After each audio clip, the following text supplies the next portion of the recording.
How about that? Are we good? We're good. Okay, very good. Okay. Yeah. Hey, everyone. Bob Harrison here. I'm a business advisor at the Stony Brook Small Business Development Center. A little bit of information about us. We do uh, no charge business counseling related to individual business startups all the way to growing your business plans. We have our research network. We're general library and utility to help small businesses get started. And today we're going to be talking about energy. And I want to do the introduction to Augie. And I've been in his presentation before. It's very informative. It's a nice landscape, talking about energy savings, energy opportunities. And so I've got a little intro. Let me start with that, and then we'll turn it over to him. So Augie Ruckdeschel is the Clean Energy Coordinator at Cornell Cooperative Extension of Suffolk County. CCE Suffolk is part of the Long Island Clean Energy Hub. The Long Island Clean Energy Hub is a team of trusted, knowledgeable, community-based organizations in and from Long Island. Nice to have local people, right? They have experience with clean energy, energy efficiency, workforce and economic development, education, home weatherization, health, and housing. Hubs help and provide information to individuals, small businesses, and affordable housing owners about the benefits of the clean energy economy, along with ways to reduce energy use and costs and how to make more informed energy decisions. So hopefully this is going to bring you to a new platform, and as an informed consumer or business owner, you're going to walk away with a lot better information to make decisions to help you. So Augie, it's all yours. Great. So, hi everyone. As Bob mentioned, my name is Augie Ruckdeschel. I'm the Clean Energy Coordinator at Cornell Cooperative Extension. Previous to working at Cornell Cooperative Extension and Clean Energy, I was an Economic Development Specialist at Suffolk County. I was the Agriculture and Marine Specialist. I only bring that up because I've been working with small businesses directly for much longer than my recent tenure in clean energy here over at Cornell. So if I dip my toes a little bit in some more general small business programs that I just flag, particularly because even though they're general eco dev type of grants, you could probably use them for some of the clean energy improvements that will otherwise be the focus of the presentation. I also did want to mention that I would encourage you to ask questions during the presentation and don't necessarily hold them until afterwards. So, if you have a question, put it in the chat box. Leslie and Bob are going to monitor it for it. I'm not going to be looking at it, so I'll have one of them jump in and ask the questions as they arise. So again, put your questions in the chat box as they arise. Of course, we still will have time at the end of the presentation if you have any additional questions, and we could, if you want to hold them, feel free to do so. So I'm gonna share my screen.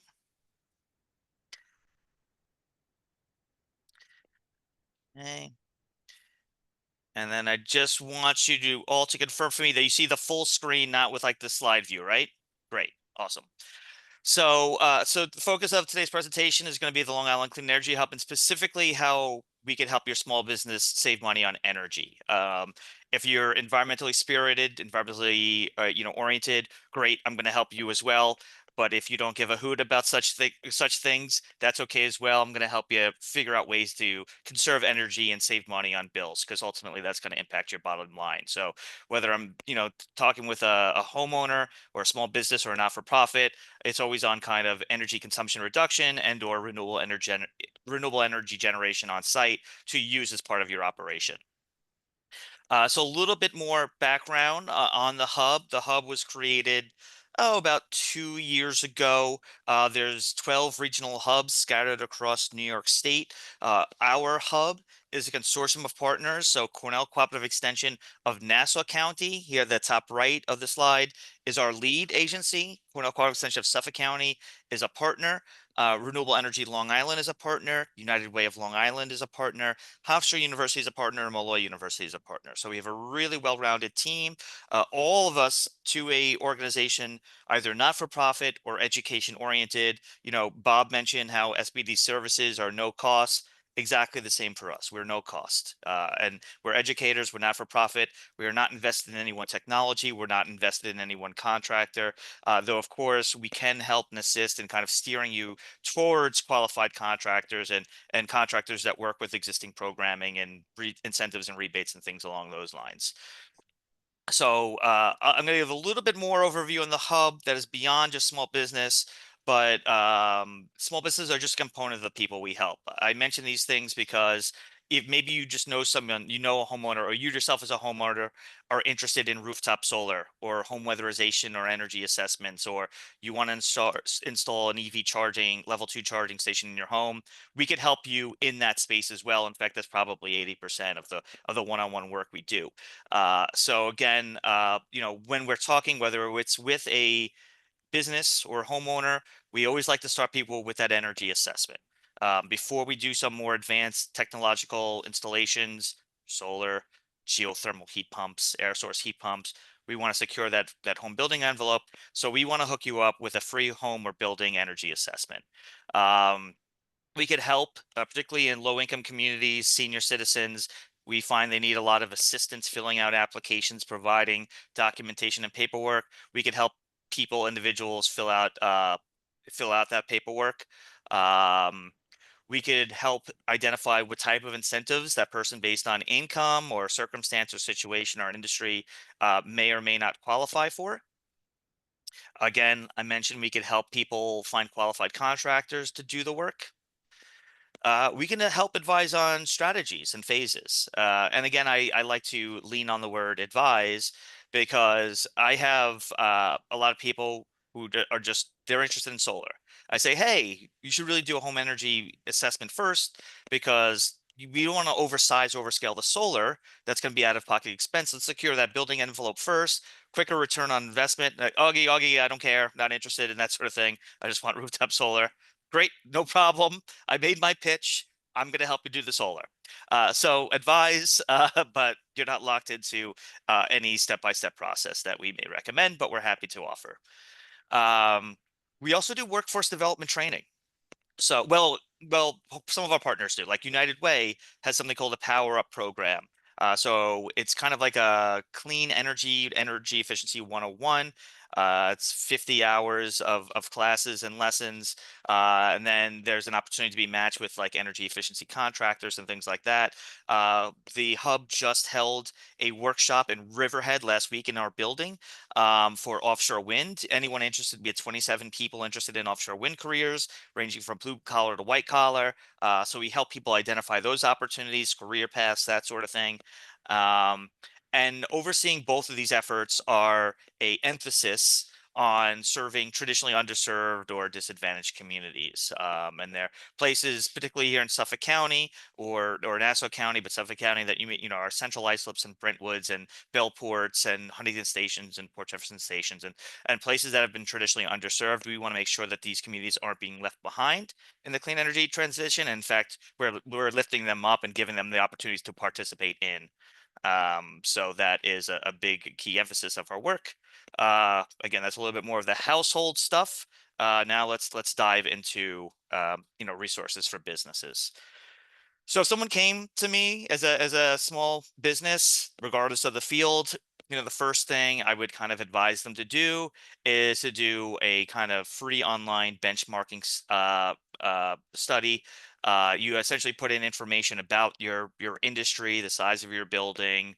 I believe they ask questions about your utility provider, average energy expenses, and it's going to do assessment and say, how do you stand within your industry, within your scope of expertise? Are you more energy, are you less energy efficient, more so? What are potential opportunities to improve that performance? And that's just kind of an online tool. It's perfectly free. And that's kind of that's going to give you a good perspective of where you are relative to your peers. Very few of us as businesses have absolutely no competition. So one leg up on the competition is going to be to drive down our costs. And let's get a sense of how we're stacking up against the competition. Again, securing that building envelope, that's always going to be my first recommendation. Even if people don't want to do that, that's what we say you should do. Just in securing that building envelope, we don't want to be losing hot air during winter, cool air during summer. That's just a waste of energy. It's a waste of dollars. It's also just in general going to make the living and working conditions more comfortable. There's going to be better air indoor quality. And then ultimately, you're going to save on those energy bills, which to me is perhaps the most important. So what's out there when it comes to figuring out how to secure your building? So PSE&G does offer free commercial energy assessments. This is just their webpage here. You could sign up and request one here. Again, we steer people towards this as kind of a first step in their process. Very simple to sign up for. I mean, we're talking 2.5 minutes of your time to sign up for one of these. It will take longer to connect with PSEG and find an appropriate date for them to come out and visit you, but it's super simple to sign up for. National Grid has their own equivalent version of this. So some people, virtually everyone here is probably going to be a PSE&G customer. Some of you might be PSE&G and National Grid. So you're using PSE&G for electricity, National Grid for natural gas, maybe to heat the facility, or for commercial kitchen or something like that, gas for that. They also have an iteration of this. Again, it's free. They'll come up, do an assessment, and then they can make both those assessments are going to make some kind of recommendations. Oh, we should replace the lighting. We should replace this. Oh, we have rebates to replace this less efficient equipment with more energy efficient versions that are Energy Star rated, or things of that nature. I've heard okay things about the PSEG one. I've heard good things about the National Grid. If you're eligible for both, sign up for both. Again, they're free. A third option, it does entail a little bit of an out-of-pocket expense, but I think it's worth it, and I've heard good things about it. This is also an option for non-for-profit and small businesses. This is the state-funded energy assessment. It's called the Green Jobs, Green New York Energy Study. You could see there are rates based on the number of employees you have. So, if you have 10 full-time employees or less, it's $100 for it. If you have over 50 employees, well, between 50 and 100, it's $500. Anything larger than that, we're going to be looking at other types of initial energy assessments. But if you're in that smaller size, these are options for you. And again, these are good energy assessments. That's going to give you a good sense of opportunities to save money at your facility.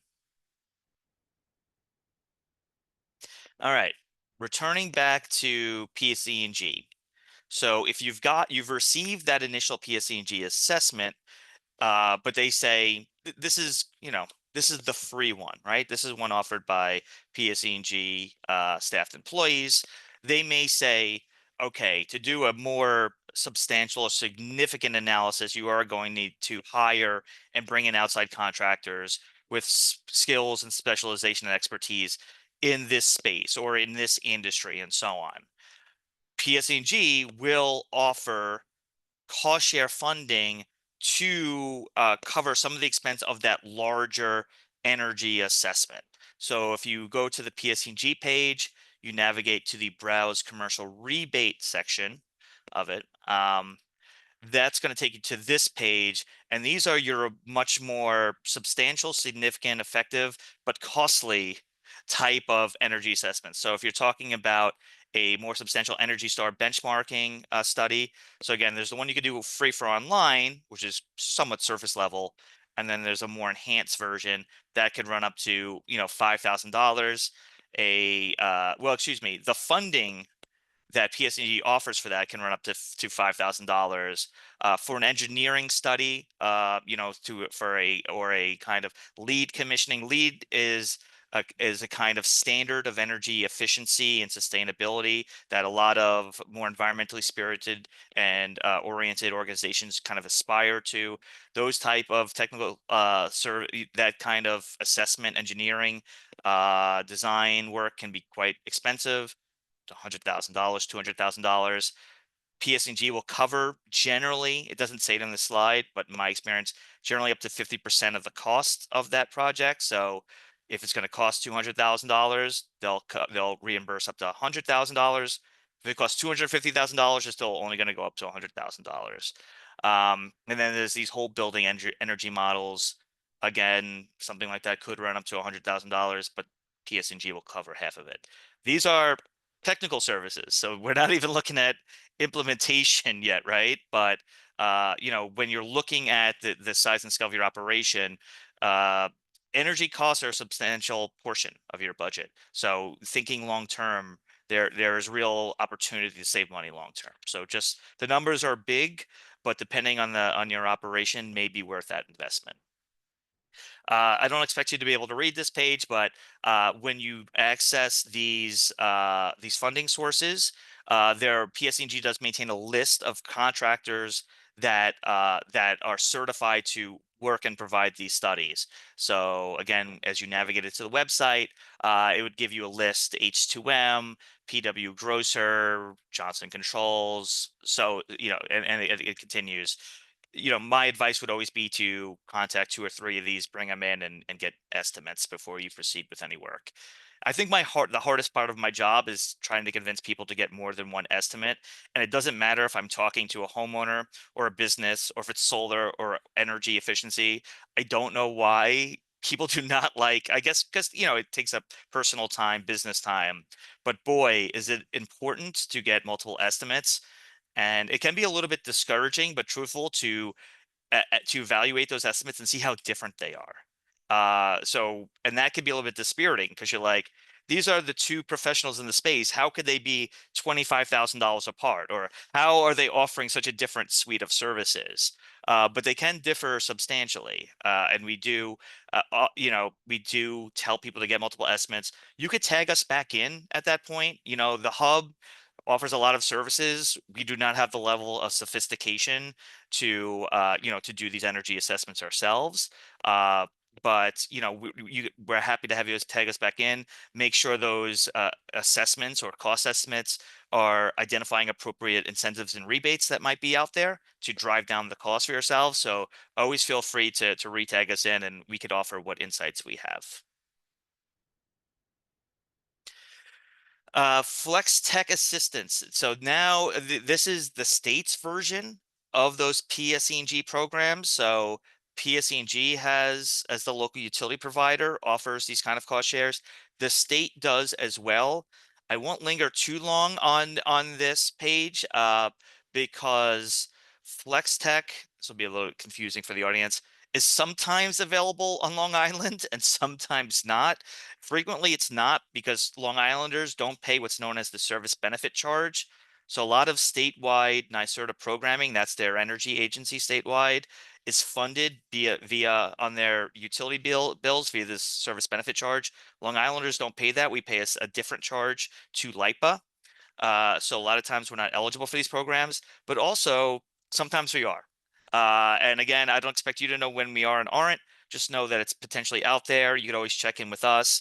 I'll say, to get a little bit nerdy, the reasons why sometimes it's available is because sometimes the state gets federal funding dollars that they use to supplement state level programs.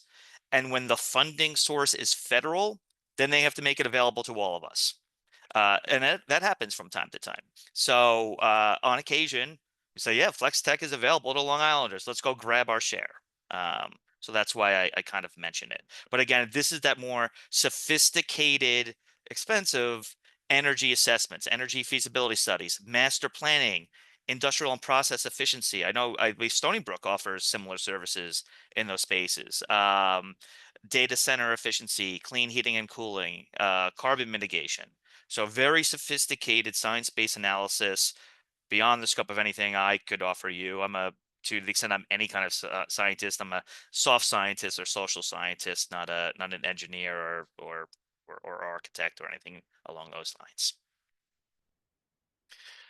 This is NYSERDA's page. I kind of like this page. It is kind of a link to the type of flex tech eligible consultants, but to me, it's also just a good guide to steer you towards like qualified contractors just in these spaces in general. So even if you're not using flex tech, here is the kind of NYSERDA vetted contractors doing solar installation, doing energy storage, energy efficiency consulting services, etc. So again, it's another good starting point, to do the actual work, whether it's the studies or the implementation itself. Okay, what are some of the business incentives that are out there for your business? Let's talk a little bit about solar. I see I have to update this slide. It says 2024. None of these have changed yet. One of the most valuable necessary services our hub offers is that the incentives, rebates, they change on a month by month basis. Sometimes there's no expectation of ours that everyone else, the layperson, is keeping abreast or track of all these changes from time to time. That's our job. So right now we do still have a federal solar tax credit for solar. So as part of your business operation, if you wanted to do rooftop solar, or you wanted to do ground mounted solar in your parking lot or things like that, or perhaps more appropriately, your landlord wants to do those things, or you're asking your landlord to do those things to mitigate and reduce your energy bills, there's a 30% federal solar tax credit, which is pretty substantial. If there are and there likely will be out of pocket expenses that you don't have cash on hand to cover, there is some New York Sun financing.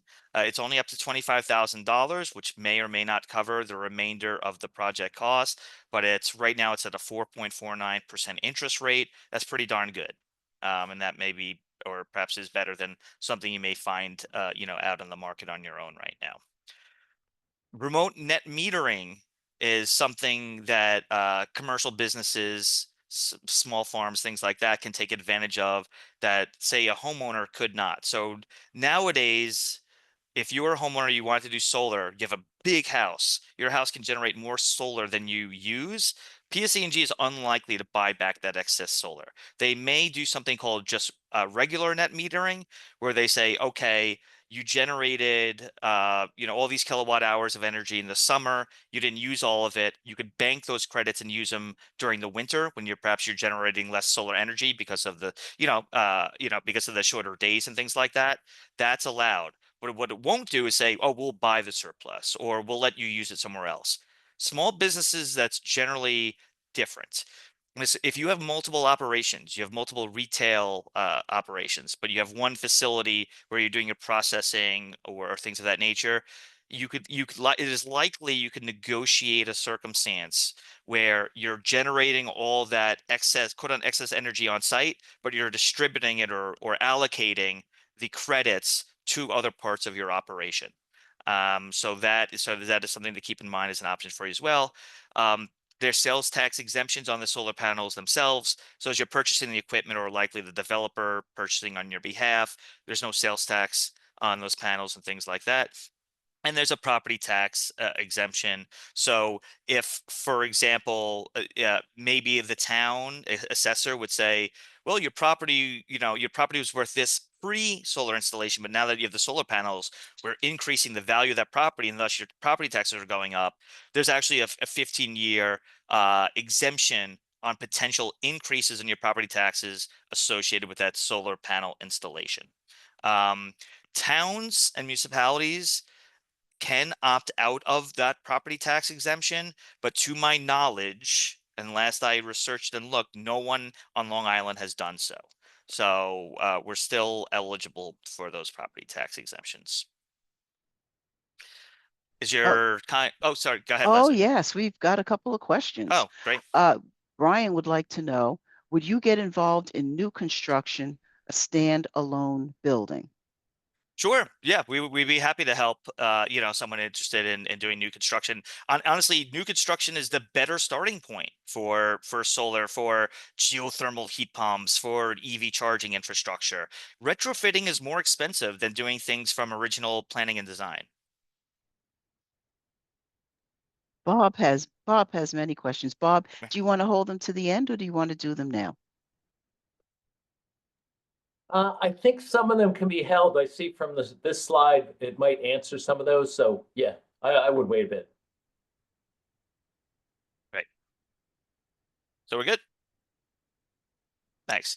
So when it comes to again, if you remember that kind of after the title slide talking about the services we offer, we want to advise people on strategies or paths forward. People might have questions for us on, okay, solar panels. What's the difference in leasing versus owning?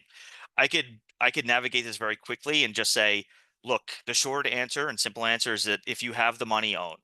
Like legitimately, like that's if you have the money for it, you should own your own solar panels. The reality is that particularly low-income households or cash-stressed businesses, you may not have the money to own the solar panels on your building, on your home. In which case, leasing is fine. I think there's a reputation because there's like you can imagine as a clean energy coordinator, I do a lot of Google searches for solar and renewable energy, clean energy. So my YouTube ads and my Instagram ads are like all like scammy solar companies. You may have seen them yourself. You're like, New York State has a law that says they have to pay for your solar panels. This is malarkey. This infuriates me. I try reporting these every time. There's no New York State law that says they have to give you free panels. What they're kind of alluding to, kind of in a very disingenuous way, are leases.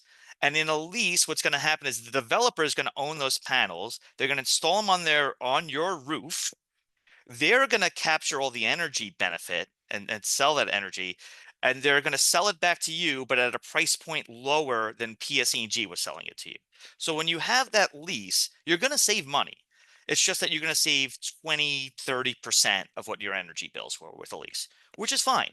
The other upside of a lease is that, there's a financial motivation for the leasing company to make sure those panels are well taken care of and good working order. Since they're capturing most of the benefit, their attention to the production of those panels is very heightened. But also they may not put them in what you would prefer to be the location on your building for aesthetic reasons or your home.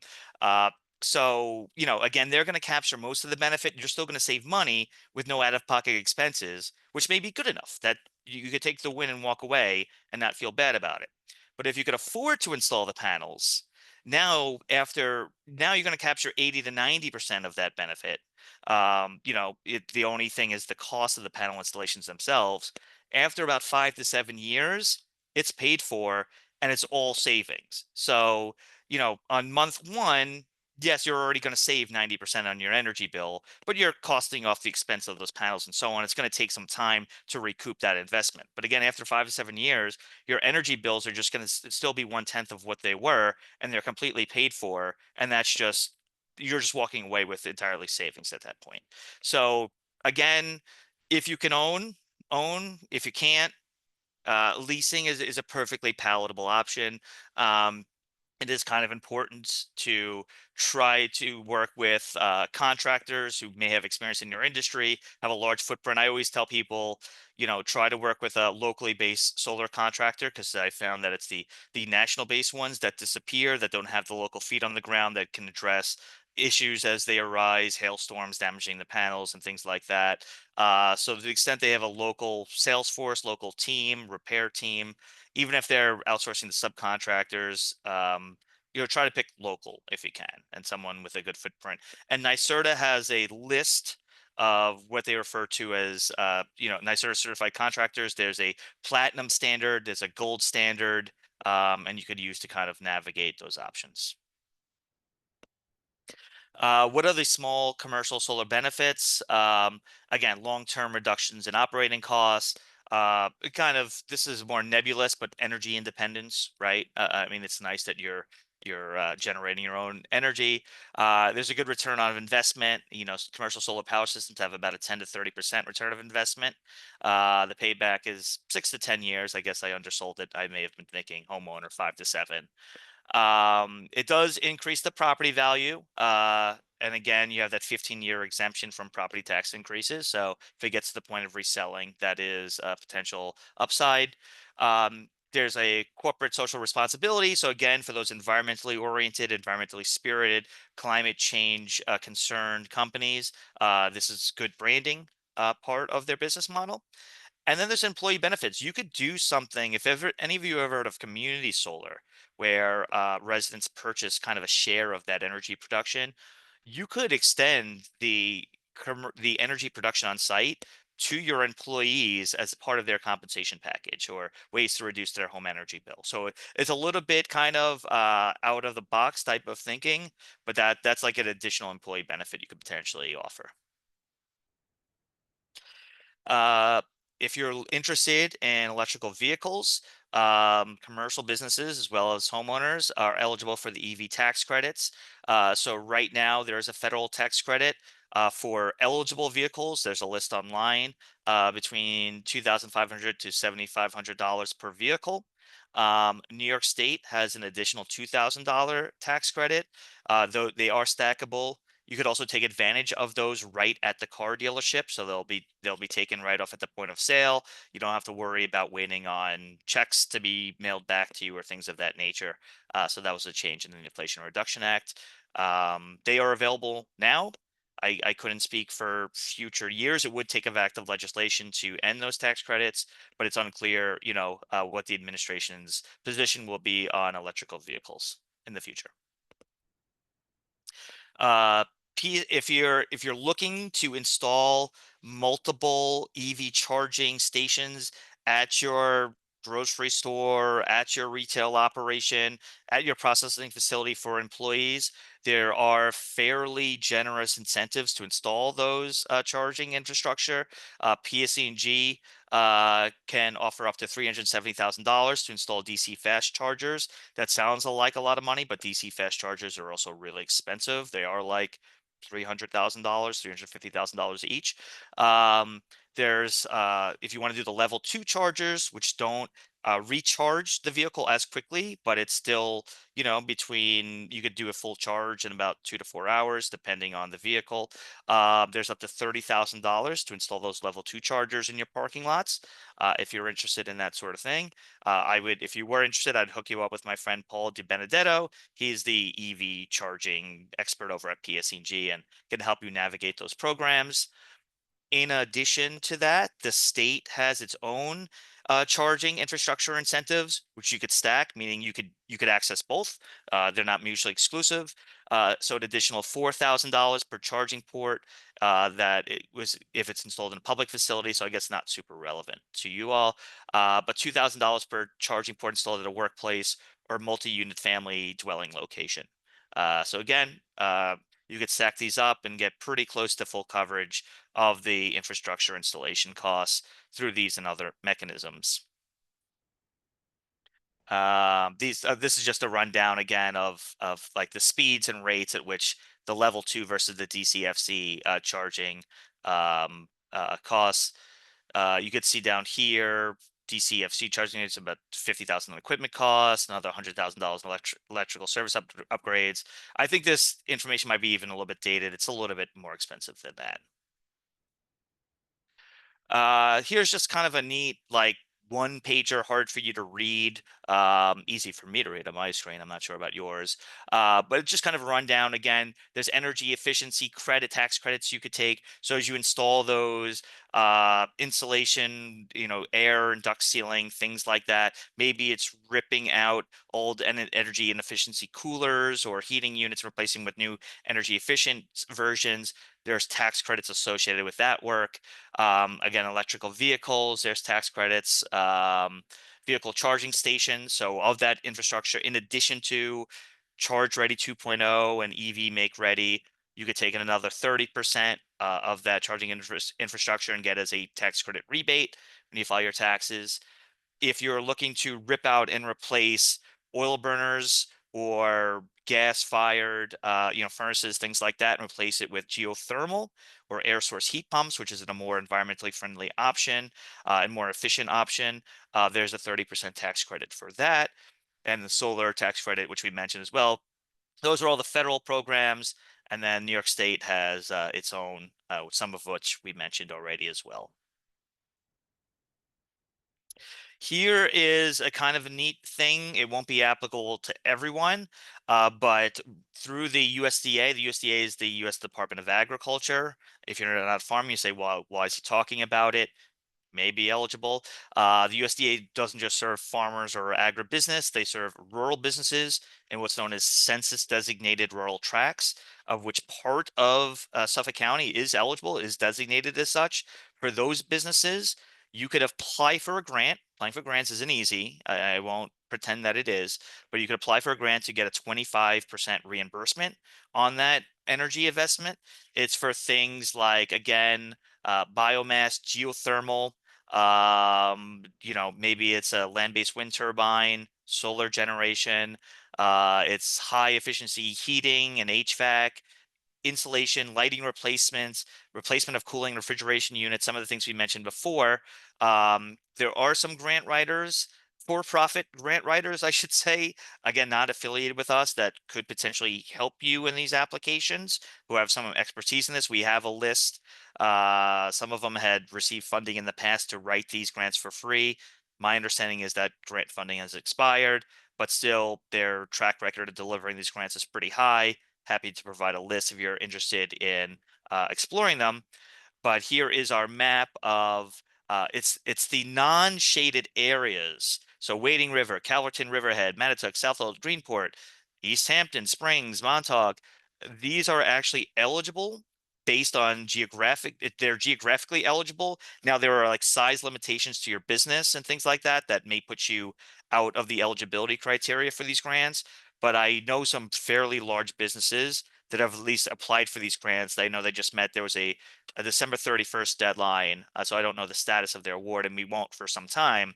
But they just put in for and this is a not a farming business at all, that put in for a rather large USDA grant. So we're crossing our fingers that they get that. But again, if your business is in these areas, you're potentially eligible for this 25% cost share. And just to walk you through like what that could look like, because it adds up real quick. Let's say you got an estimate for rooftop or ground mounted solar. I'm making up these numbers, but they're nice and clean. It's $100,000.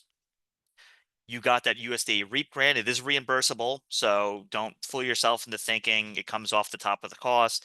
You would need to pay for it, file the paperwork. Oh, it's implemented, it's installed, and then wait for that reimbursement check. But you get the $25,000 back. So now your new project cost is just $75,000. You could still use the federal income tax credit. So now that $75,000 out of pocket expense, you could take off another $22,500 as part of the 30% federal tax credit. So now it's down to a $100,000 project is now just $52,500, and you've saved $47,500 in just those two programs alone. And remember, the anticipated impact of this is to reduce your energy bill. So this is just the savings on the project costs. It's not to speak of the estimated annual energy savings now rolling into the future over the 25-year life of that solar project and so on.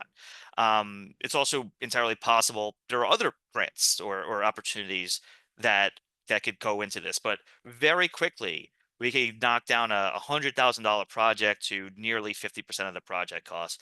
Again, if we're all playing ball and following the paperwork for the grants and the cumbersome conditions that those entail, but the dollars add up and are worth exploring. This was just announced. It was so recently announced that I missed it because I think a lot of it went off over the break and I was trying to turn off my work mind. But I had a contractor reach out to me, say, Augie, what's going the Suffolk County IDA announced the new Solar Up benefits. So I was like, oh, I know they were working on something. In Suffolk County, County Executive Ed Romaine has been very supportive of solar efforts and initiatives. He has a Solar Up Suffolk campaign.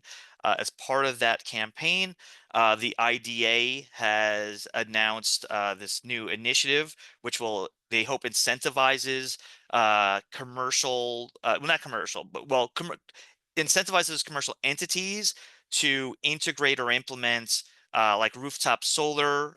Think about like those large like Amazon warehouses, or like the Hauppauge Industrial Park.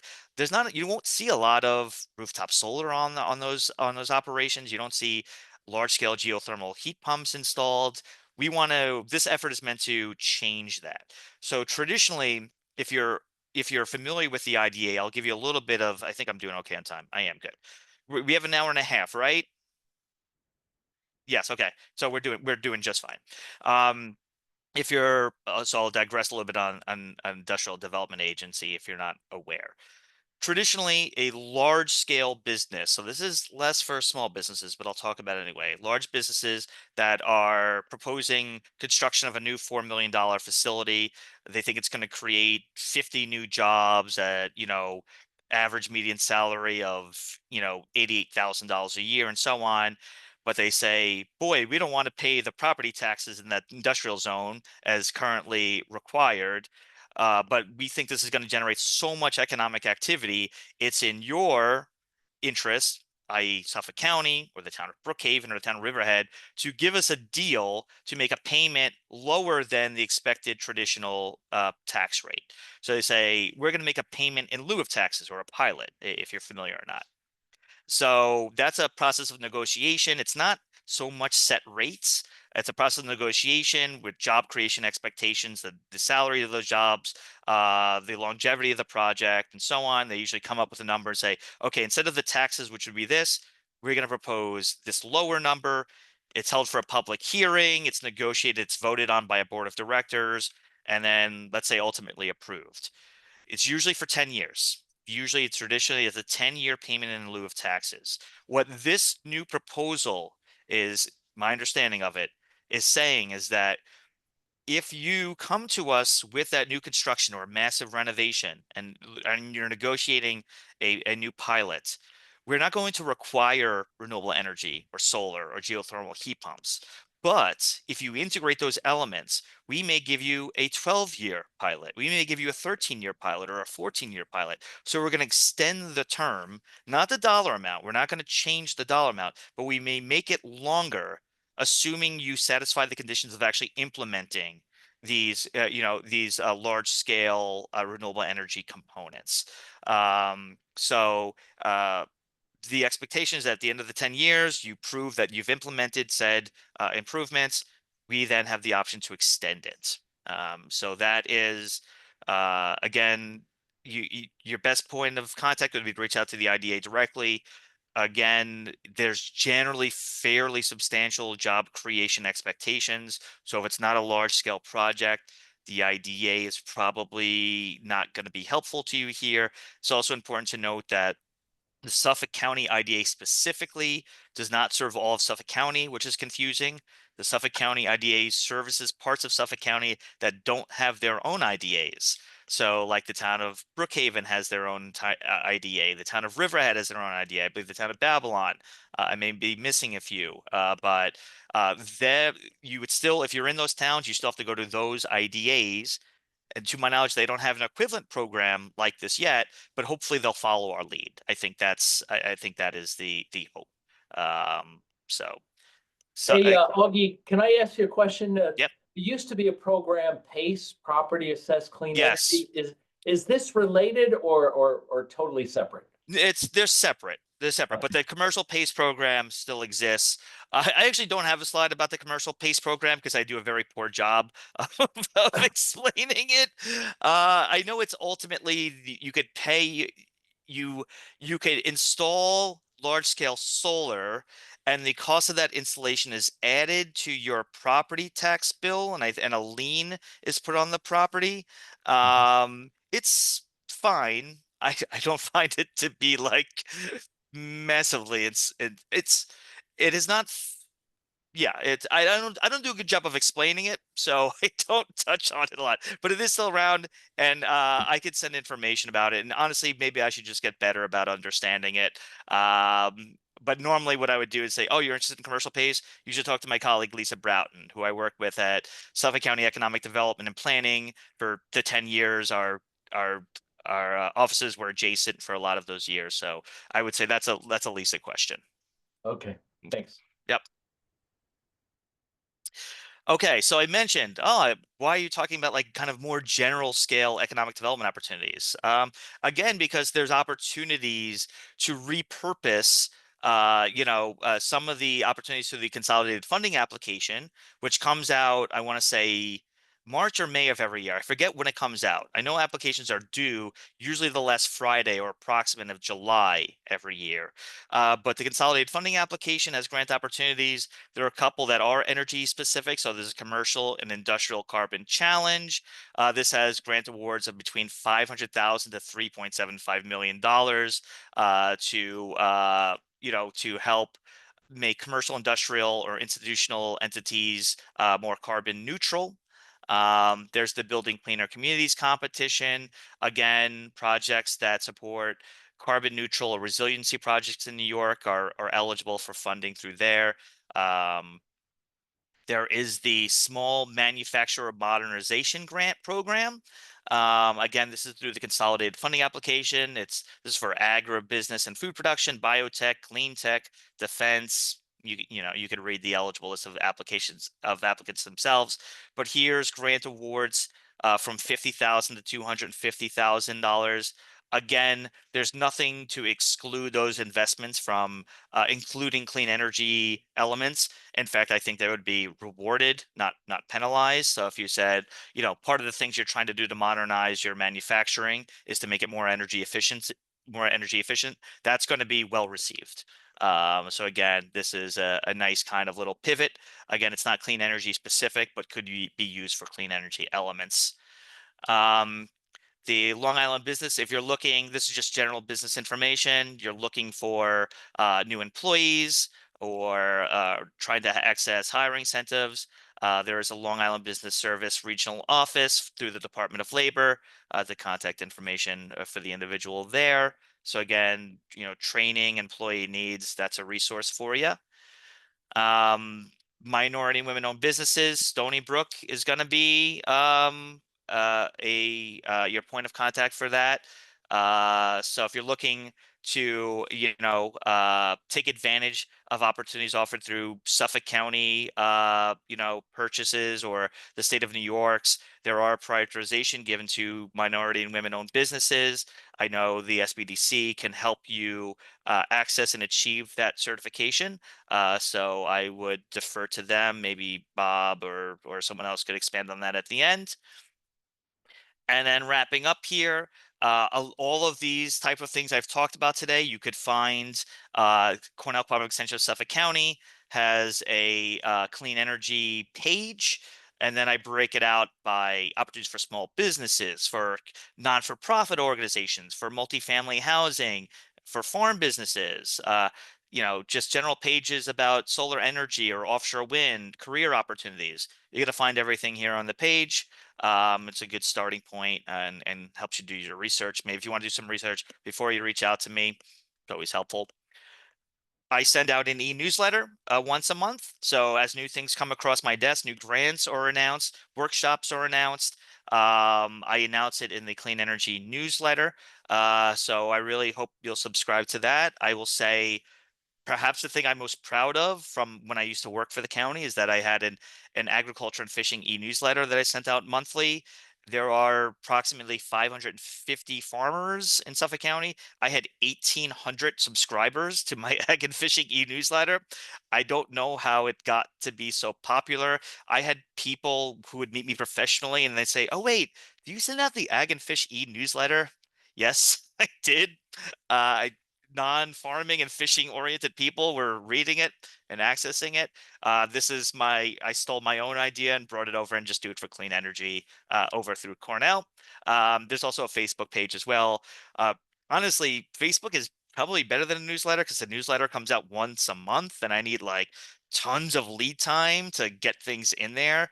Whereas Facebook, something comes across my my desk that day, I post about it that day or the next day, or I stagger my posts to, keep it engaging. But, for the most up-to-date stuff, Facebook is really the way to go. But then you have to be on Facebook, so I understand why you wouldn't want it. And then this is the team this is the Clean Energy Hub team in Suffolk. There's a lot more of us in Nassau County. So if you're in Nassau County, you'll probably still work with me because I'm kind of the small business person. But if you're a homeowner in Nassau, you'd probably work with one of my colleagues over there.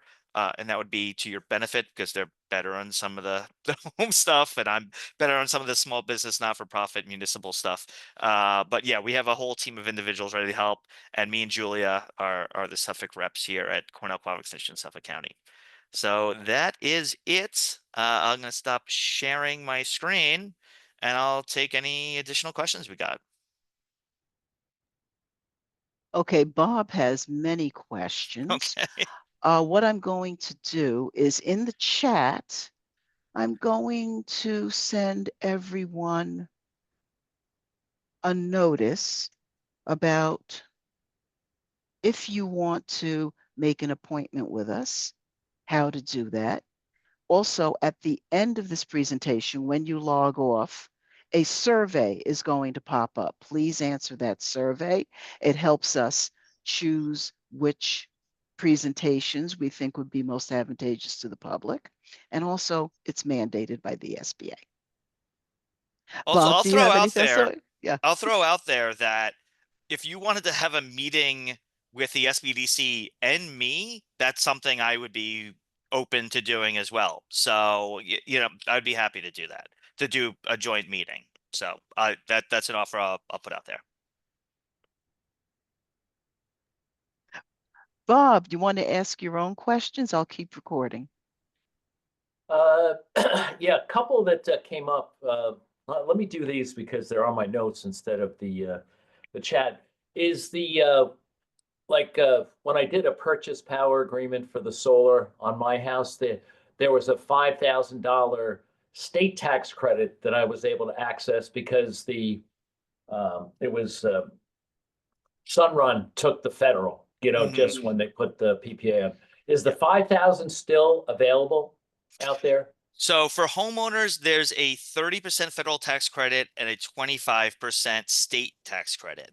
Now, how those credits are accessed is going to depend on contractor to contractor. The contractor may say, look, we're gonna pay you more, per kilowatt hour generated, but we're gonna collect that tax credit ourselves, on your behalf. Or vice versa. They say we're gonna pay you less money, but you will claim the federal and state tax credit yourself and get that reimbursement up front come April when you file your taxes. So yes, the tax credits are available for leases, but how the tax credits are accessed is going to be a function of that leasing agreement or PPA.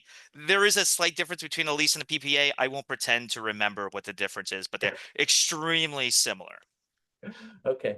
Yeah, and one thing that I found out afterwards, with my agreement, there was a $5,000 tax credit, but you don't get that right away. It's actually, you have to submit a form, which my accountant does, for how much actual kilowatt hour production you do. And based on that number of hours, you get a partial of the 5,000, and then you have to use it in 15 years. I don't know if that's changed. We don't do that. Doesn't exist anymore for Long Okay. Island. So the Okay. state used to have more generous rebate programs for everyone to implement solar.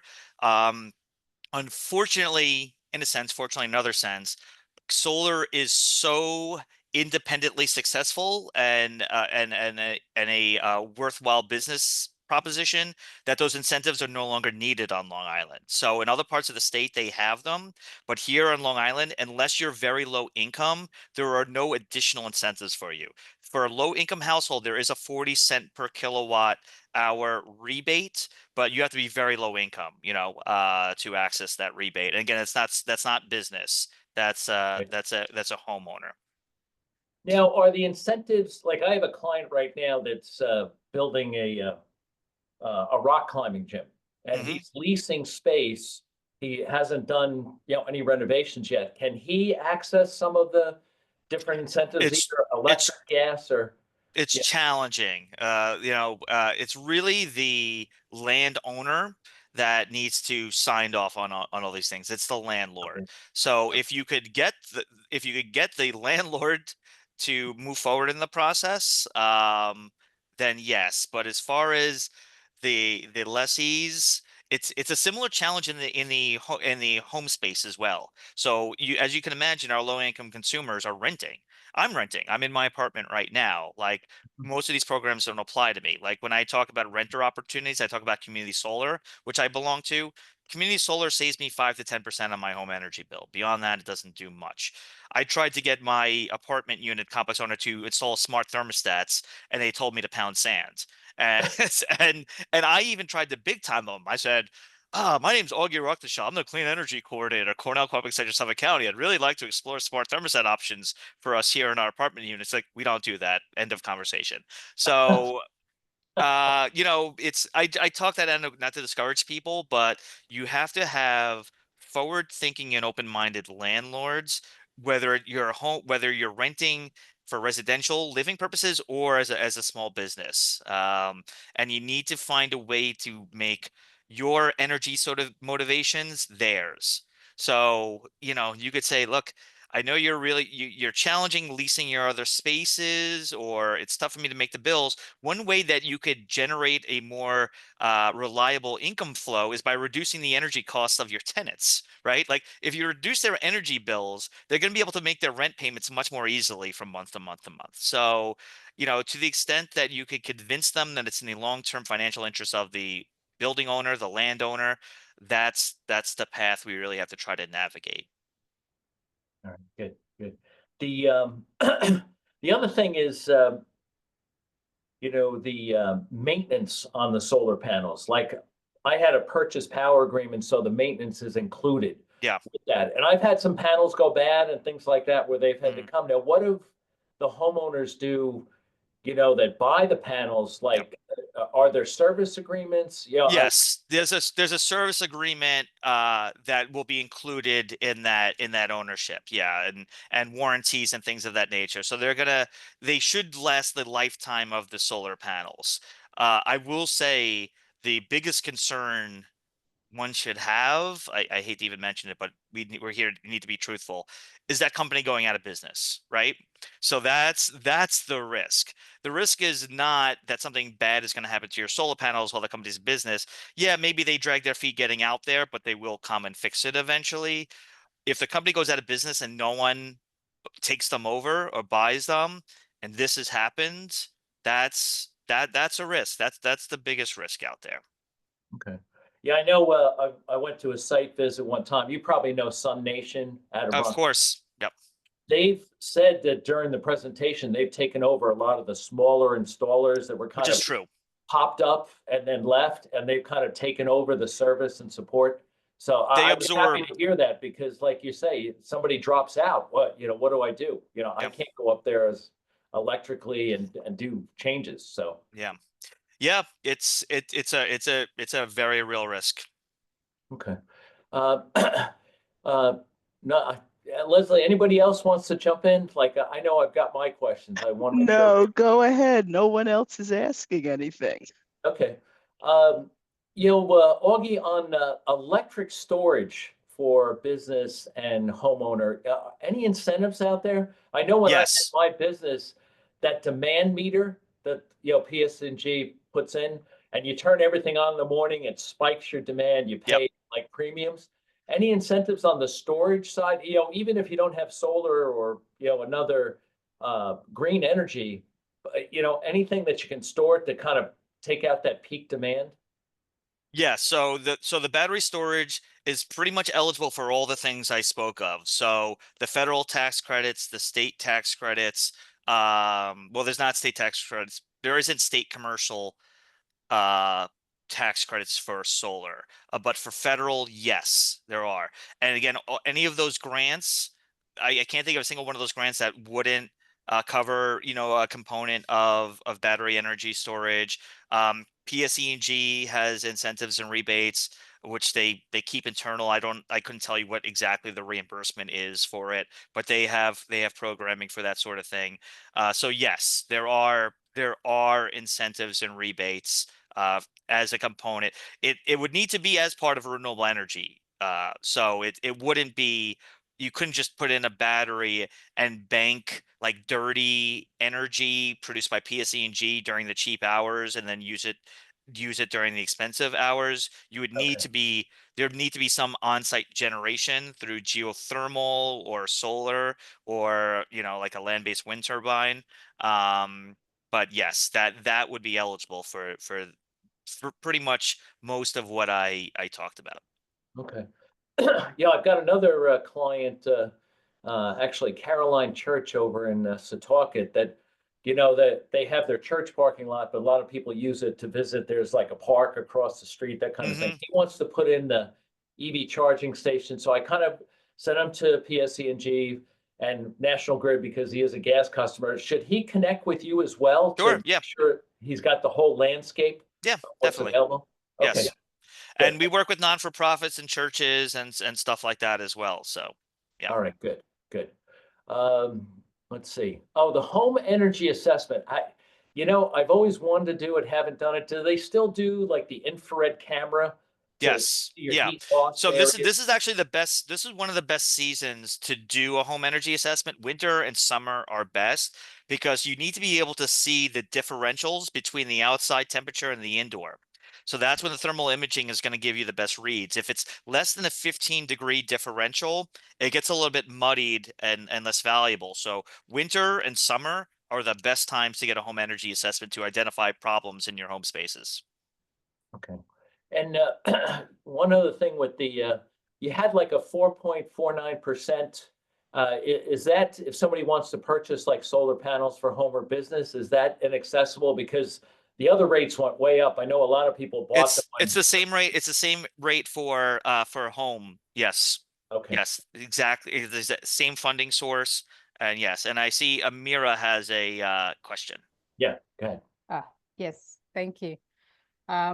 So very nice to meet you again, August. I feel like we met before in October. You might have attended one of the Stony Brook sessions I I was did. at. So I run a solar company and we try to put customers first in everything we do.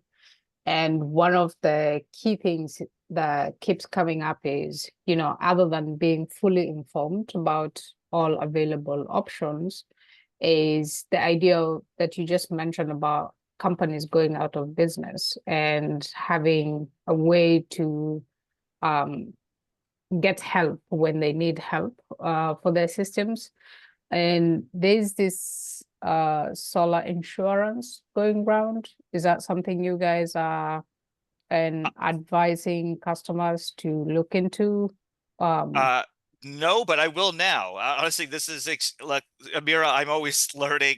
My biggest fear when you told me you sold, it's like, okay, now she's going to tell me all the things I said that were wrong.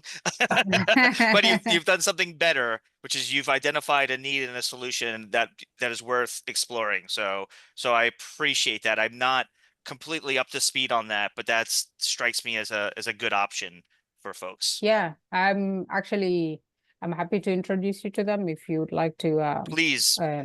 Okay, sure.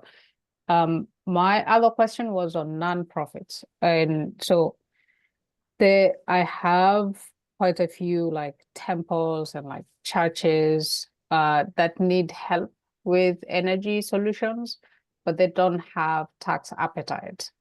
So for most solar companies, they don't even usually attempt to solve those problems because if the companies don't have tax appetite, I mean, if the entities don't have tax appetite, then it's hard to give them like an effective, cost-effective solution. How do you have like specific steps or dedicated resources we can direct them to? And because in these communities, it's really is a real need to reduce and their energy costs? Yes, so good question. I'm gonna see if I think I stripped out a slide that I should have left in because I wanted this to be small business. Let me see if I can pull something up. I have a solution for you. Oh, This one. perfect. Let's see. Give me. All right, cool. Here we are.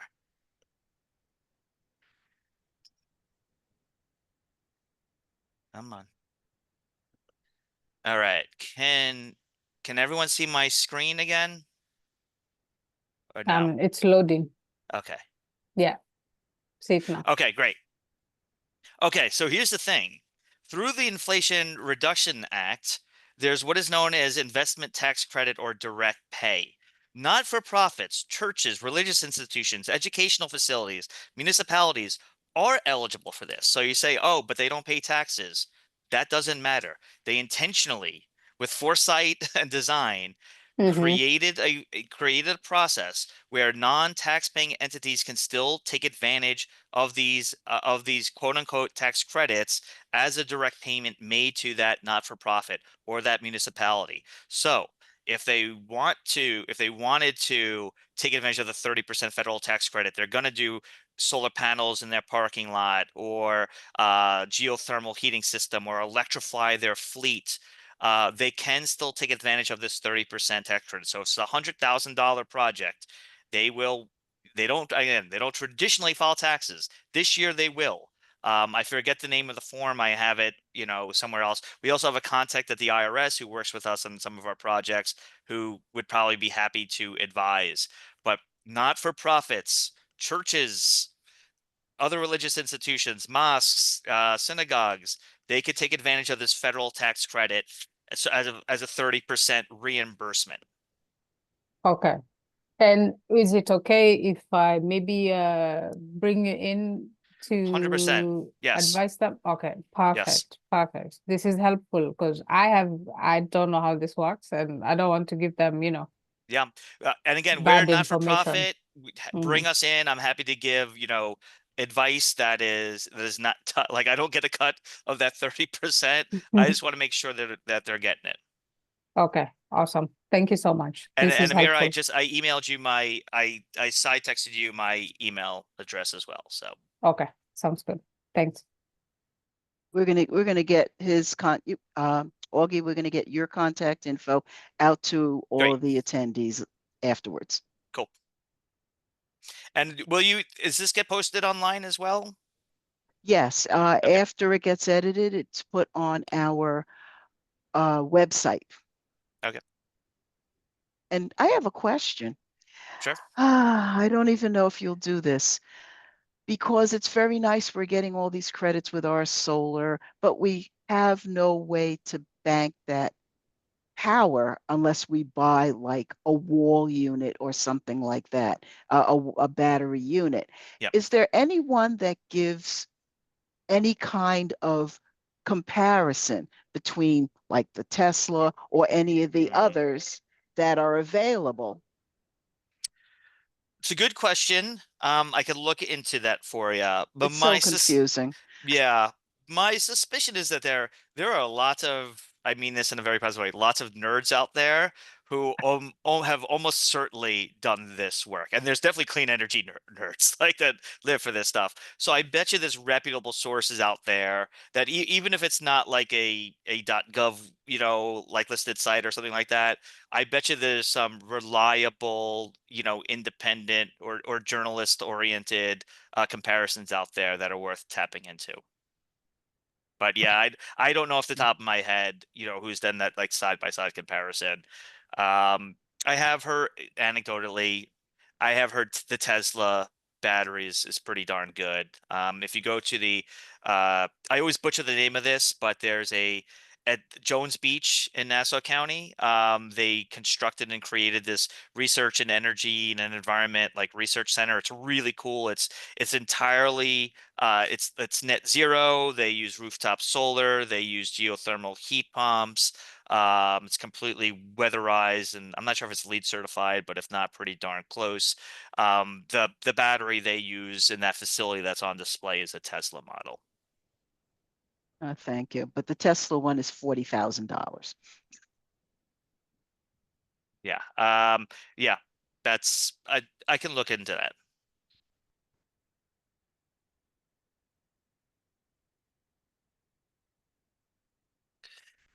Any other questions? I'm just writing a note for myself.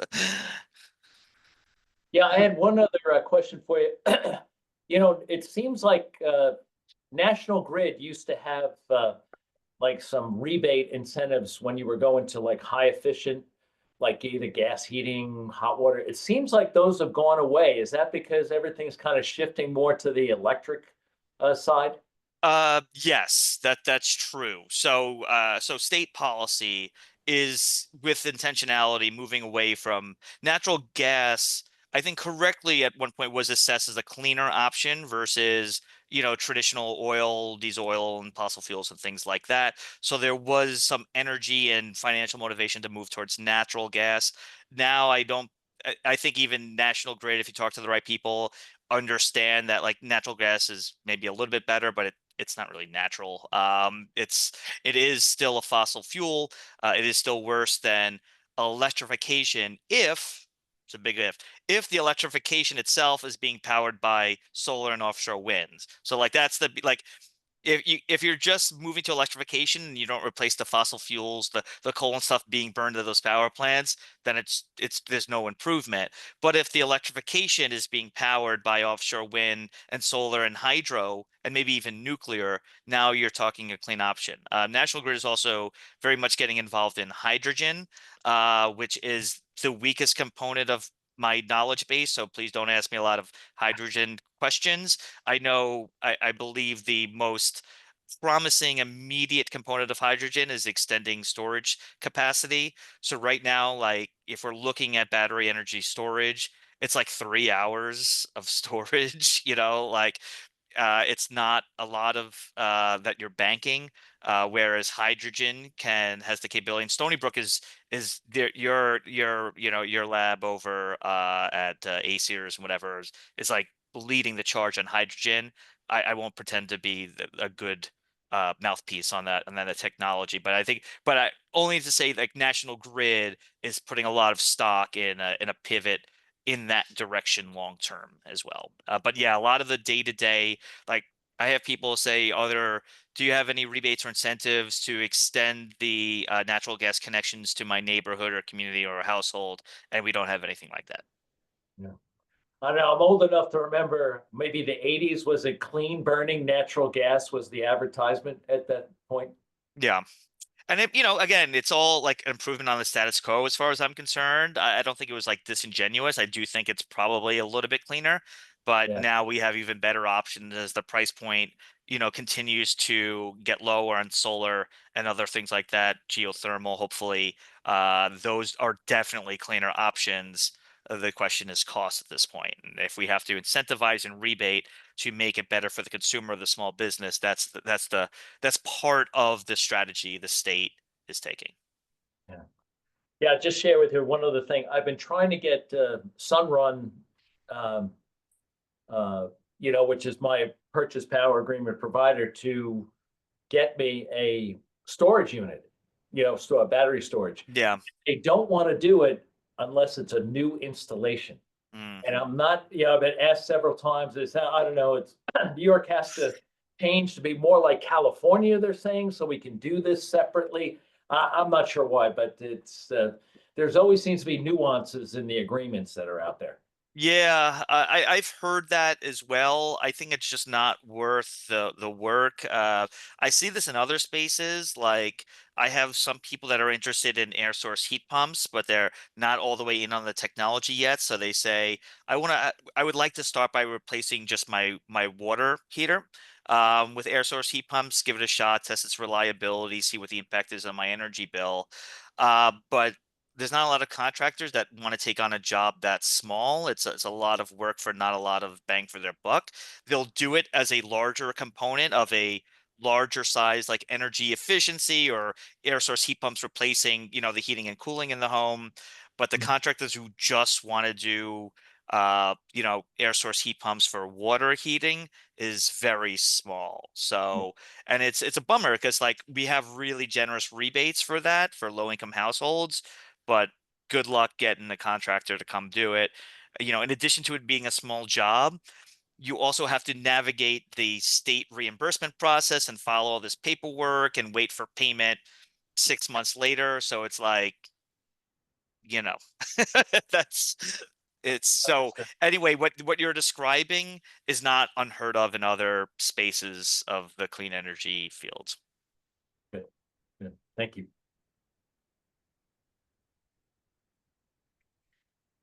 I think I got all my questions answered, Leslie. So I'm Okay, good. terrific. All right, do you want to do a wrap up and thank I'm our just gonna attendees? cut everyone loose. I really appreciate everyone's time today. I was nervous that I didn't have enough material. It looks like I did, so I'm grateful for that. I